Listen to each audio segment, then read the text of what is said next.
Okay, we're going to talk about cultural diversity. This is an annual education expectance from the state that you have to have this every year. What is cultural competency? The awareness of self and others, asking preferences, body language. What is cultural competency? It's to be culturally competent does not mean you are an authority in the values and beliefs of every culture. What it means is that you hold a deep respect for cultural differences and are eager to learn and are willing to accept that there are many ways of viewing the world. Like an iceberg, each resident family member and coworker is unique. There is more to each of us than what we see on the surface. There are some aspects of diversity that you can see, the characteristics above the waterline, such as ethnicity, gender, age, basic appearance, disabilities that can be seen. There are many other aspects of diversity that are under the surface, such as sexual orientation, social status within a community, economic status, beliefs, values, religion, nation of origin, linguistics, ability, literacy, disability that cannot be seen.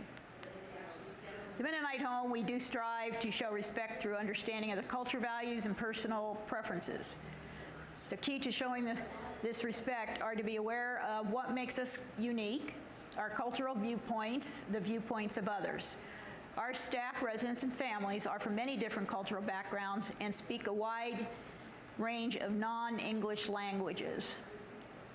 The top 5 languages that are spoken are Spanish, Russian, Vietnamese, Korean, and Mandarin. So, a nurse at a hospital asked this question. I'm perplexed by all the emphasis on cultural diversity training at my hospital.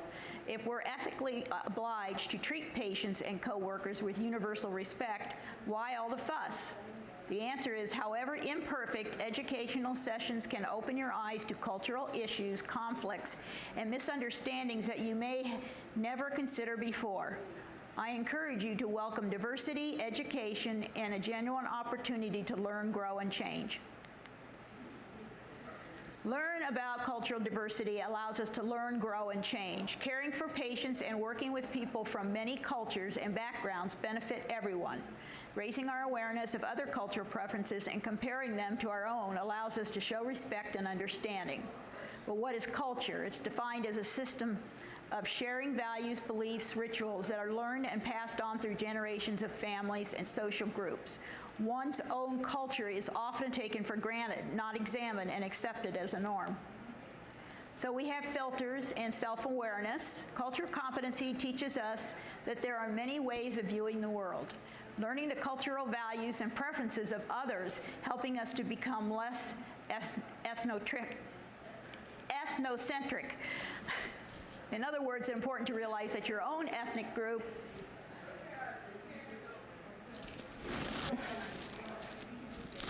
is no better than any other ethnic group. What is a filter? A cultural filter is not something you can see or touch. Can you guys be quiet back there? This word describes all the factors that affect how you perceive the world around you and how you react to the actions of others. So what factors can affect your filter? Well, your ethnic background, family background, religious beliefs, income level, personal experiences, values and choices, physical appearance, and health. In the same ways, these factors affect the filters of others. Often we're not aware of all the factors that make up our filter. We may think that our point of view is the right way to see a situation. We may become confused or frustrated when others do not think or respond as we expect. Self-awareness means paying attention to our views about the behaviors of others. As we think about our filter, we start to see that others have filters too. Their cultural background, beliefs, and experiences impact the view of the world. Filters may be similar to our own, or they may be different. Cultural competence means paying attention to all factors that may influence the behavior of another person. The knowledge gained through awareness can improve your relationship. One way to increase this awareness is to ask respectfully and timely questions about another person's preferences. Rather than asking Omar, "What are you eating for lunch? Why does it smell really weird?" Instead, ask Omar, "Your lunch today doesn't look like anything I've ever eaten. How do you make it?" So, consider this scenario. Farah is a Muslim woman working in a nursing home. She attends a staff meeting every Wednesday afternoon. Farah's coworkers have been talking about her lateness and find it disrespectful to the department. Lori, Farah's coworkers, finally comments, "Farah, you've been late to 3 of our last staff meetings and you're missing important information." Farah says the meeting time conflicts with her daily prayer schedule and asks her supervisor if the staff meeting could begin 30 minutes later to accommodate her daily prayers.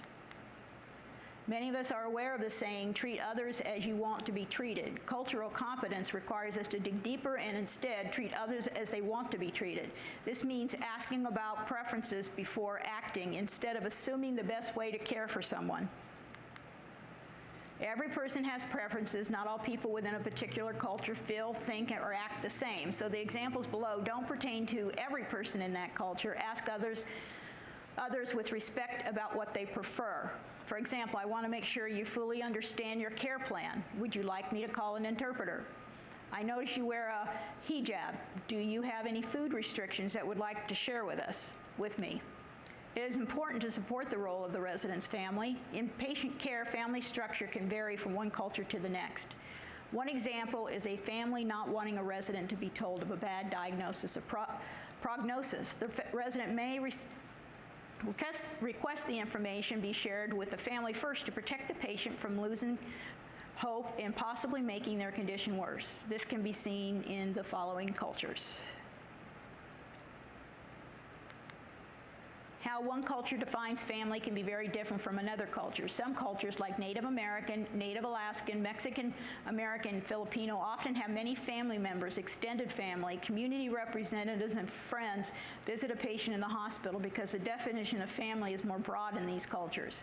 Ask preferences also helped us avoid cultural miscommunication. Ask questions at the right time with respect. This can help ease tension that might arise due to misunderstanding based on culture. Samir is a patient services specialist at the Digestive Disease Center. Jesse is a patient at the clinic and is 20 minutes late for his appointment. Samir asks Jesse if he has a problem that's preventing him from getting to the clinic on time. Jesse says no. Samir is frustrated and tries to reschedule Jesse for another appointment. Samir is annoyed by Jesse's lack of respect for the schedule. Jesse is offended by Samir's questions and rudeness. He leaves the clinic feeling he is no longer welcome as a patient. In some cultures, time is seen as being a limited source, like water or electricity. In other cultures, time is seen as more plentiful. This may cause one to think that there is no problem with having a rolling schedule and that appointment times may be flexible. Instead of becoming frustrated, explain to each patient why being on time for the appointment is important.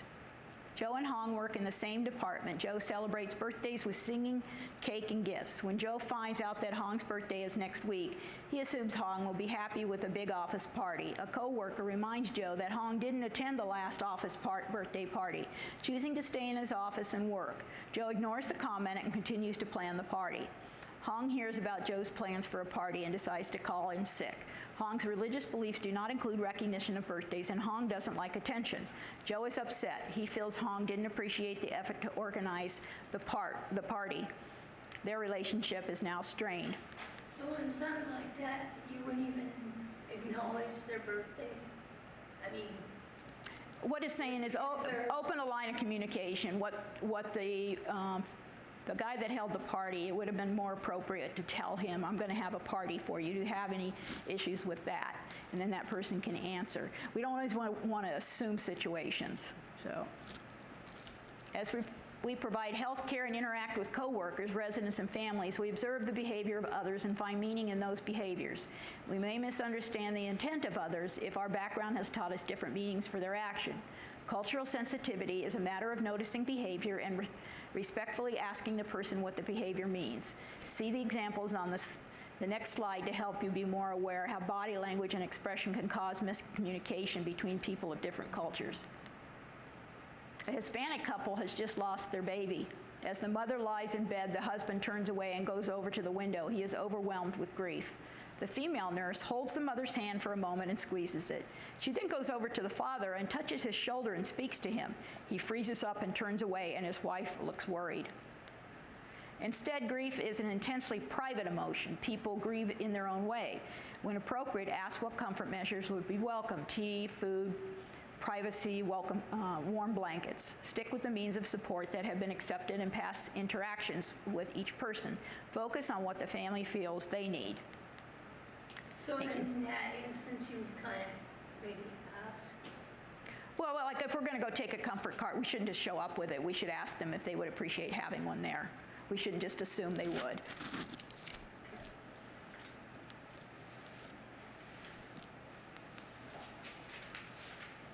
Thank you.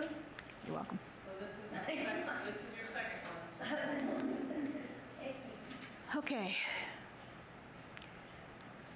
Think about your own experience of a healthcare episode, or the one or that of someone you're close to. What do you want from a health professional apart from good clinical knowledge and skill?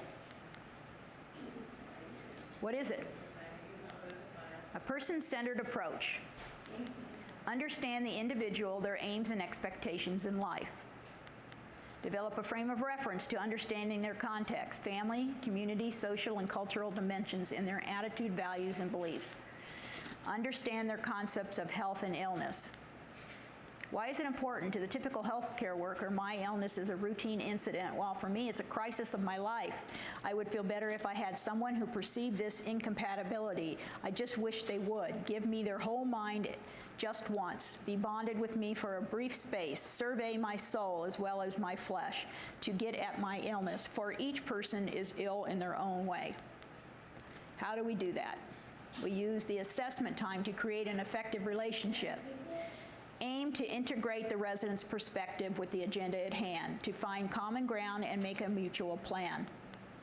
Communicate comprehensively, enabling resident to reflect on their own concepts, finding common ground for further decision making.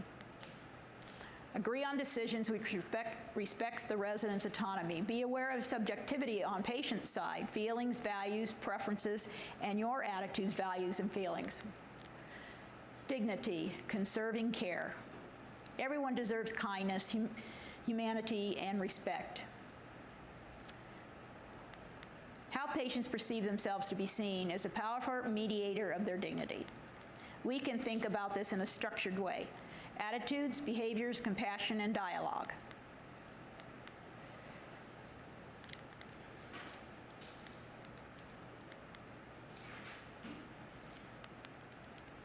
For attitudes is, how would I be feeling if the resident's position? Why do I think this? Am I right? How might my attitude be affecting others? Is that to do with my own experiences, anxieties, or fears? Reflect on your attitude in the care of each patient. Discussion challenge attitudes in case discussions. Under behaviors, you show respect and kindness. It doesn't take extra time. Remember that what's routine for you may not be for that patient. Examination are questions they don't expect to be asked. Pay attention to all aspects of communication, not just your words. Compassion, deep awareness of the suffering of others combined with the wish to relieve it.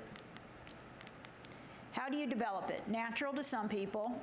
It may develop with life experience, through the arts, stories, novels, film, theater, poetry.